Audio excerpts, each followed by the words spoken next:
कबीरा खड़ा बाजार में सबकी मांगे खैर।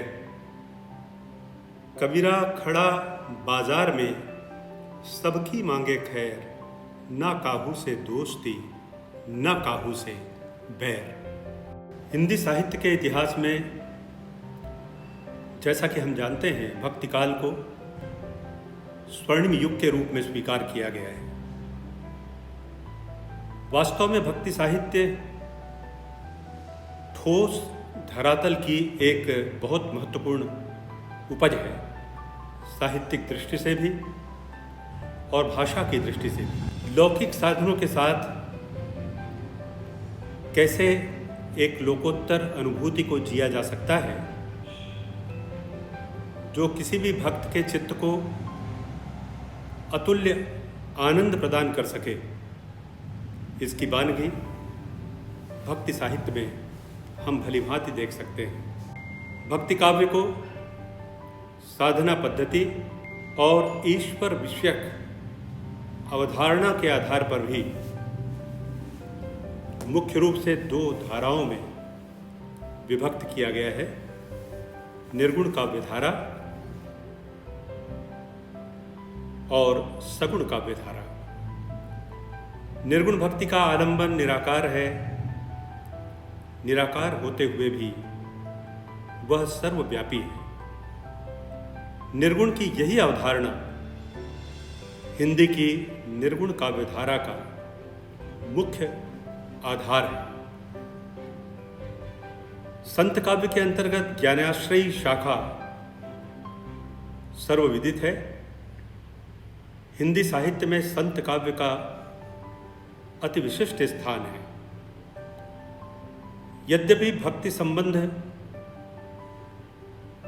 काव्य की रचना करने वाले प्रत्येक कवि का लक्ष्य रहा है, परंतु ऐसे कवियों को संत के रूप में ही संबोधित किया गया है। संत काव्य इन्हीं कवियों की वाणी या बानियों का नाम है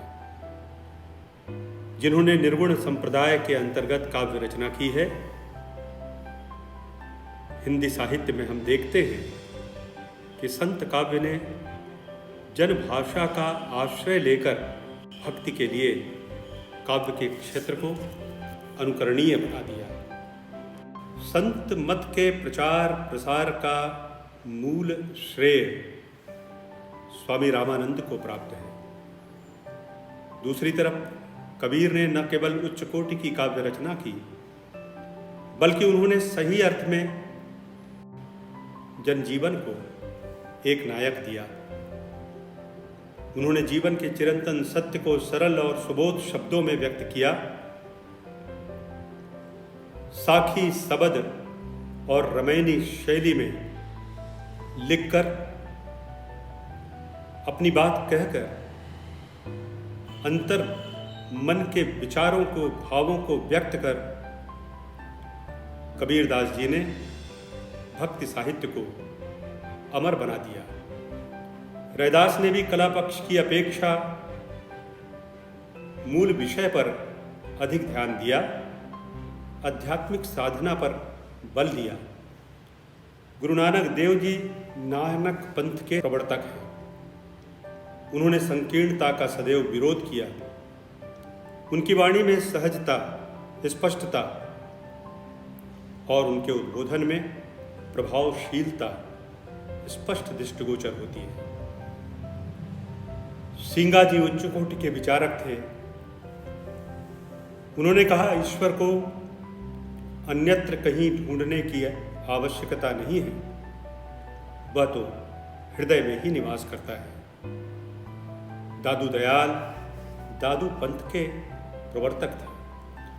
वे प्रतिभाशाली कवि थे। उन्होंने 20,000 पदों और साखियों की रचना की।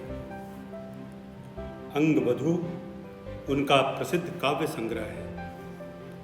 मलुकदास ने लगभग 1 दर्जन ग्रंथ लिखे। इन्होंने अवधी और ब्रज भाषा में भी काव्य रचना की। इनकी रचनाओं में ज्ञान बोध सबसे महत्वपूर्ण है। सुंदरदास ने 42 ग्रंथों की रचना की थी। संत धर्मदास कबीर के प्रमुख शिष्य थे। कबीर वाणी को बीजक में संकलित करने का श्रेय इन्हीं को प्राप्त है।